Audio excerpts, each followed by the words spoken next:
Hi, Matt Lloyd here for Blender from Zero with a Blender quick tip. How do you make changes to multiple objects at once? You might want to change, say, viewport render style, camera visibility, or pretty much any other criteria of several objects at the same time.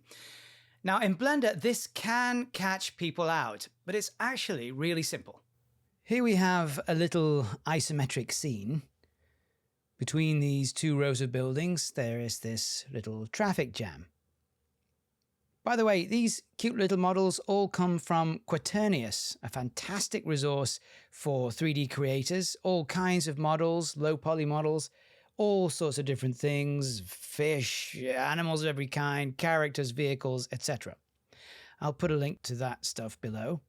I think for something like $1 or $2 on Patreon, you get access to the whole Quaternius model library. Really is fantastic.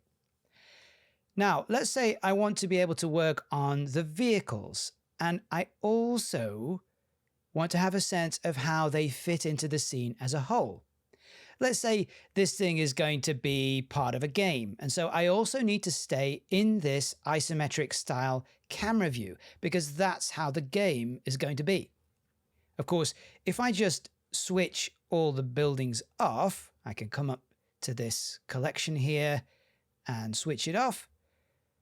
And there, I can see the vehicles, but I can't tell how they relate to the scene as a whole. I want to put these buildings in see-through or wireframe mode. I'll just select some in the viewport, this row which is nearest to us, go down to Object Properties, Viewport Display, Display As, and select, say, Wire. And here's the snag that we run into in Blender.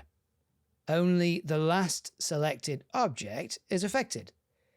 Now, in this quite simple scene, it wouldn't be too much of a task to go through each building one at a time and set its display properties. But what if the street was 50 buildings long? Let's undo that last step. And we still have all these buildings selected. And this time we'll do it all in one shot. So again, Object Properties, Viewport Display, Display As, but this time hold the Alt key. Keep holding Alt, and now select a different shading type, Wire. And that's all there is to it. Holding Alt allows you to apply a property to all the objects you've got selected. Actually, that wireframe is pretty dense, so again, holding Alt, I'll select a different display mode, maybe Bounds. That's simplified it even more, so I still get a sense of the scale and position of the buildings, but I can see the vehicles even better. They seem a wee bit big to me, so I'll select them in the outliner. Open the Transform Pivot menu with the full stop or period key, individual origins, and scale them down a touch. Maybe move them forward a touch and across. Right, let's set those buildings back to solid mode. Select them. Again, hold Alt and switch back, holding Alt down to solid. And there we are.